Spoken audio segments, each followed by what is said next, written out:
Alright, the first unit we're looking at today is STR Kaioken Goku, and man, when this guy released, I really try hard to defend this unit. I really loved his battle motion, I like his animations. Again, and when he released, he was really fun to play. He was a glass cannon, but his damage he was doing was crazy. So when he EZA'd, naturally, I really wanted him to be good, and he just wasn't. And you look at his kit design now, and it's just like, dude, it's just so bad. Back when he released it, already looked bad, but you could try to move things in the way to try and make the argument of him being decent. Not even good, just decent. Because you gotta remember, before, or after he released, they released the Jiren fight, they released the Blue Goku, like, all of those fights were not there when he released. So, we're talking about, like, the Golden Frieza fight, we're talking about, like, those kind of fights, where he just wasn't that challenged per se. I still wouldn't run him, but if I didn't have a certain unit and I had to run this guy, it wasn't the worst in the world. I don't know. It just, there was a lot of things you had to move out of the way to make him look okay, but I don't know what they were thinking about giving him damage reduction per STR key spear instead of just key spears in general. He would have just been so much better if that was the case. And remember, on his active, he also gets defense right away. So if you had like 3 mil defense post-active, and then you get all those orbs, he could actually be a decent slot 1 option, but they just didn't give him that luxury for some reason. And with how little representation Saiyan Saga Kaioken Goku already gets, it just feels like a complete miss when he just did not deliver the way we wanted him to. Alright, the next unit is Super EZA AGL Super Saiyan 4 Vegeta. Man, I'm just sad. I'm just sad. Okay? You saw the video about, what, maybe 3 or 4 days ago now? I don't know. The one of the most fun units to use, or I don't know. I know I definitely recapped some nostalgia about this Vegeta, and I've done it every now and again on this channel. But the AGL Mono team was one of my favorite teams to run when he came out with Vegito and Rose. So, naturally, I wanted him to be good. And he was a floater. Like, he got his stats in slot 2 and 3 versus Goku, who got it in slot 1 and slot 2. Granted, it was different things, but at least Vegito was able to, you know, get those buffs in slot 3 and allow him to get an amazing floater, because GT Heroes really wasn't looking for any main rotation units. So, naturally, we were hoping that was the case, but it just wasn't. He's just not good. He can't tank. Like, he's taking damage from normals against Super Saiyan 4 Gogeta. I have a screenshot on screen now where it's him taking like 590k, I believe, from turn 2 Gogeta. Either turn 2 or turn 3 Gogeta. I don't remember. It was post-super, right? So he did double his normal damage, but like, that's awful. That's awful. It's like, I think at that point, it's probably a 3 or 4 mil normal, maybe close to 5, but that's not good. That's horrible. I don't understand what they were thinking with this Vegeta, especially when you look at that Goku, which a lot of people underrate. I love that Super Saiyan 4 Goku, because he's incredibly tanky, and of course he has access to all the same things that Vegeta has access to. The Super Saiyan 4 Goku, the Super Saiyan 4 Gogeta support, the floating support. There's a ton of access points that he gets that makes him very good. But this Vegeta, man, I don't know what they were thinking with him. I don't know. It just doesn't even feel like he's releasing the same celebration as some of these EZAs like Rose, Vegeta Blue, right? These guys are really good in all these fights, and Vegeta's just not. This one might be a little more controversial, but I got LR Int Fusion Zamasu on this list. I promise you, Vegeta and Trunks is not on this list. I cannot believe people are slandering that unit right now. I actually don't know how people can even consider Vegeta and Trunks a fumble. He's easily a top 5 unit, but Fusion Zamasu is not even close to a top 10 unit right now. I just struggle to find why they designed him like this. I get the Rose mechanic of you get hit and you get stronger. Fusion Zamasu wasn't like that. That wasn't his gimmick. His gimmick was, every time you hit me, I get stronger. I know Rose is a part of the fusion. I understand that, but that's not a Fusion Zamasu gimmick. So I really don't know why they gave it to him. He should just have raw 60% damage reduction, and he would have been so much better, because he would even have some versatility in slot 1 to an extent, right? I mean, he's still only, what, 300k defense and 60% damage reduction in slot 1 before supering. Like, he is a pure slot 2 unit, and that's fine. Really, having the 60% damage reduction right away allows you to have AoE protection more than anything else. Again, I mean, maybe he wasn't ever destined to be a really good unit, because his main kit is allowing him to be a pure slot 2 unit, sure, but it just sucks because a lot of times these big celebration units like, you know, again, Vegeta and Trunks and Fusion Zamasu. And then for anniversary, we got, you know, the big headliners were going to be, you know, Kaioken Goku, Scouter Vegeta, the Year 7s, Namek Goku, and Full Power Frieza, and only three of those, Scouter Vegeta, three of those guys ended up being even remotely, like, broken, right? So it just sucks when you don't see those main celebration headliners not get the love they deserve. And Fusion Zamasu just feels like they just did not give him enough in order to justify his EZA, especially during this celebration.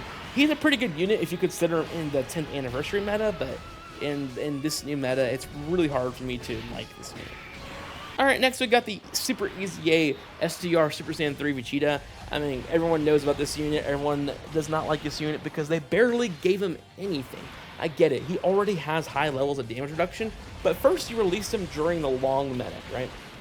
They released this Vegeta during the meta where fights are going 10, 15 turns, right? And he wears off his damage reduction by then anyways.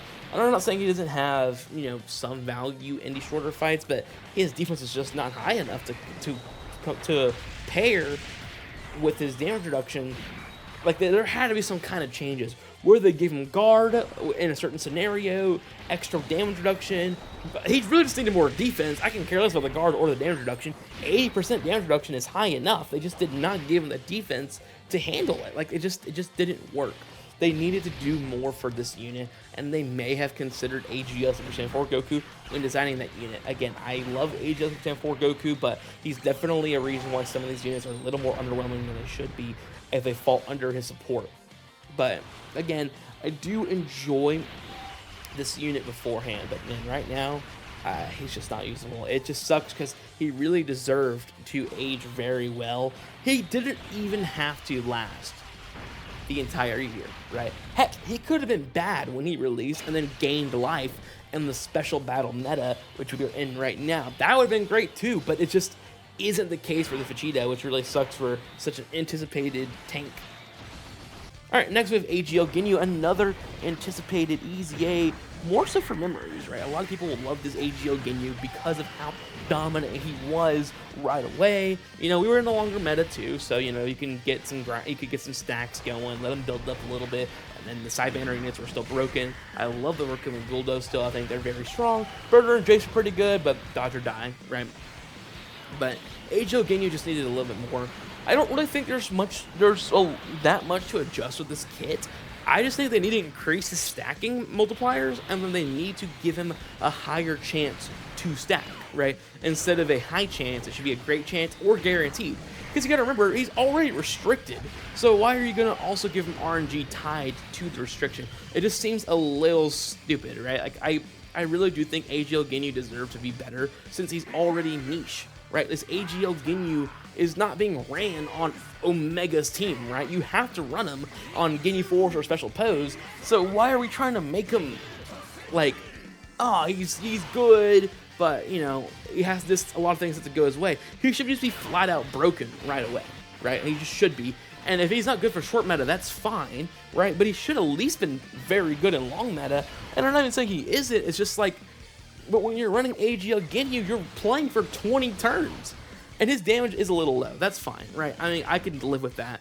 But I just don't love the fact that everything's so, I don't know, it's a coin flip for Ginyu, right? And he's already restricted to an awful team. I just think he deserved a little bit more when he has little representation, right? He already has a niche team and usage and restrictions. Like, why are we trying to make it worse for him when he should be so much better due to those facts, right? But I don't know. I mean, hopefully we get a new Ginyu soon, or something goes their way for the Ginyu Force. Ginyu Force has not been dominant in a while, so I really do hope they kind of focus on that. Kind of like they did the GT bosses, right, man? GT bosses got a lot of love in this celebration, and that category's been different for 2 years, and we've been talking about that forever. So it's good to finally see that team turn around. I really do like when Dokkan takes issue with some of these categories, because, again, what's the point of making categories if they're never going to be useful? So I am glad they did take focus for GT bosses. Alright, the next unit is Super EZA AGL Super Vegito. I never liked this unit when he released. I really didn't. I mean, even in battle-hardened formidable foes against the stronger bosses, he was taking normals. Like, he was taking damage from normals. That's not good. That's not good at all. Like, the whole point of your kit is to take normals, counter them, and not take damage. That's the whole point of Super Vegeta, right? Like, him dying to supers, whatever, I guess that's fine, right? I mean, it's still not great as an awful design, right? But at least he had that, right? Now, under 50% HP, he does become good. Guard, Scouter, that's really solid, right? But a lot of people were like, well, if you have a Scouter on the team, he's fine, right? Like, but, okay, we're in special battle meta now, right? This should be his place to shine, and he's even worse because he doesn't have a Scouter. He is facing bosses that hit ridiculously hard. He's just not good. He deserved to be so much better than he is, and it just sucks that he wasn't, right? I'm not expecting him to counter supers or to attack supers or tank supers, because that's never the point of his kit. But I feel like the guard and the Scouter should both been guaranteed at a certain point. Not under an HP threshold, but more so like, if you take this much attacks, then do this, right? That way, first of all, he's still going to die to supers with guard and his damage reduction, right? It's still going to happen. But he's going to live every super in the game currently. He just would. It would make him a lot more valuable. And his Scouter would allow him to get out of the way of those super attacks. I just feel like that would allow the Super Vegeta to be so much stronger than he is currently. He's still susceptible to locking, right? Like, because the Scouter is not going to get you out of a locking scenario. But at least he has value outside of that. I just feel like there are just such slight touches to this unit could have made him infinitely better. Alright, finally, we have Super EZA, Super Gogeta, another anticipated unit from the year one of this game. We talked about was the Super Vegito Golden Week, or was he their downloads? I don't remember what the Vegito and Broly banner was. I just know that it was a special event banner. I just can't remember on top of my head what the exact event was. But Super Gogeta was another unit that a lot of people, well, of course, everyone's anticipating. He's the first anniversary unit ever to release. You know, he was so dominant. His EZA was decent, but it didn't have that same feel that he had on his release. And to be fair, it just wasn't ever going to feel like that again, unless you're making him designed like AGL Super Saiyan 4 Gogeta, who's doing 150 mil supers, right? And I'm talking about, like, which that's just important stuff, but you know, but like, that's the only way you can make him feel like that, is if he's deleting bosses at that level, and he's just not. And to be fair, no one expected him to. It's just, you're not going to get that same feel because of that. Now, he actually is fairly tanky, especially against extreme class bosses, but the main issue, of course, comes in the fact that his defense is still not really that high. I mean, like, he can get up to a 6 mil super, or 6 mil defense, which is decent, I guess, but he's a floater, and you can get locked, AoEs can do damage to him. You know, I do like this unit, I just don't think they gave him enough. Now, with the meta that he was released in, he was fairly decent. Like, he definitely was a great flutter option that you could put on the team, and he would be fine, but I just still wouldn't say he deserved a little bit more in the defensive category, just in order to be a little more dominant than he is right now.